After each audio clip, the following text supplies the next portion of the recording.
हरिओम। क्या आपके मन में भी ऐसे विचार चलते हैं? आप भी ऐसा सोचते हैं? क्यों कुछ लोग हर मुश्किल में भी शांत रहते हैं और कुछ लोग जिंदगी में सब कुछ होने के बाद भी चैन नहीं पाते, भागते रहते हैं। आज से हजारों साल पहले कुरुक्षेत्र के उस मैदान में भगवान श्री कृष्ण ने अर्जुन को वो 3 श्लोक सुनाए जो आज भी उतने ही जरूरी है।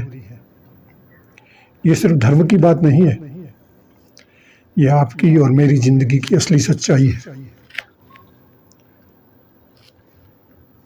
सोचिए एक इंसान को जिसके पास नौकरी है, परिवार है, पैसा है, धन है, सब कुछ है, फिर भी रात को नींद नहीं आती, दिल बेचैन रहता है, अंदर से कुछ खाली खाली सा रहता है, नींद की गोली खानी पड़ती है। क्यों? क्योंकि उसका मन हर पल किसी न किसी इंद्रिय के पीछे भागता रहता है। कभी स्क्रीन, कभी अच्छा खाना, कभी गुस्सा, कभी ईर्ष्या। और जब मन भागता है तो बुद्धि डूब जाती है, ठीक वैसे ही जैसे तूफान में नाव डूब जाती है। श्लोक 66, इसके माध्यम से भगवान श्री कृष्ण कहते हैं,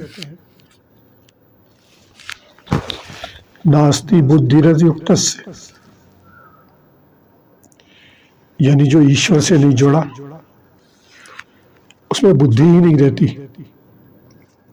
अब जब बुद्धि ही नहीं रहती तो भावना स्थिर नहीं रहती, जब भावना स्थिर नहीं रहती तो शांति नहीं रहती। वह जो भी कर्म करता है उसमें इच्छा पहले कर देता है, निष्काम कर्म कर ही नहीं पाता।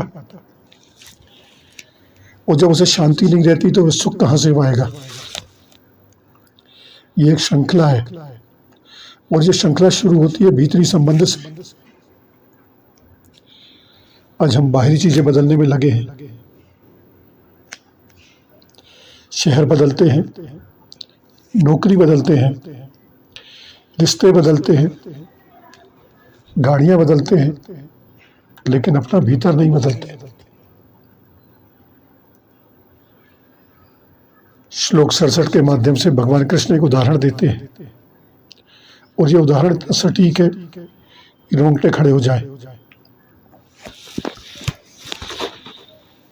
वे कहते हैं, वायुर्नाविमवाभ्रंसति, जैसे पानी पर चलती नाव को एक तेज हवा का झोंका अपने साथ बहा ले जाता है और अंत में डुबो देता है।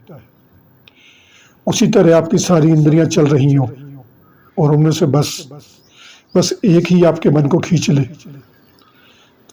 तो बुद्धि का दीपक बुझ जाता है। सोचिए, एक गलत वेबसाइट, एक गलत दोस्ती, एक गलत लिंक, एक गलत आदत, और पूरी जिंदगी की दिशा बदल जाती है। क्या आपने ऐसा कभी महसूस किया? लेकिन मित्रों, भगवत गीता निराश नहीं करती। भगवान श्री कृष्ण सिर्फ समस्या नहीं बताते, वो उसका रास्ता भी सुझाते हैं, रास्ता दिखाते भी हैं, सॉल्यूशन भी बताते हैं। श्लोक 68 में वे कहते हैं, तस्मादस्य महाभावो निर्गहितनीतर सर्वशः। हे महाबाहो, जो अपनी इंद्रियों को सब ओर से नियंत्रित कर लेता है उसकी बुद्धि स्थिर होती है। ये संयम कोई कमजोरी नहीं है, ये सबसे बड़ी ताकत है। जो मनुष्य अपनी इंद्रियों का मालिक बन जाता है वो समय का भी मालिक बन जाता है, वो भाग्य का भी मालिक बन जाता है, और वो स्थित प्रज्ञ बन जाता है, वो विजेता बन जाता है। ये 3 श्लोक बस किताब के पन्ने नहीं है, ये एक जीवन सूत्र है जो भगवान श्री कृष्ण ने अर्जुन को नहीं, आपको हमको दिया है। आज एक काम करिए, जब भी मन भटके एक पल रुकिए, एक गहरी सांस लीजिए और खुद से पूछिए, क्या मैं इस क्षण का मालिक हूं या दास? जिस दिन इस सवाल का जवाब मालिक हो जाए, वो दिन आपकी असली जीत होगी। हरि ओम।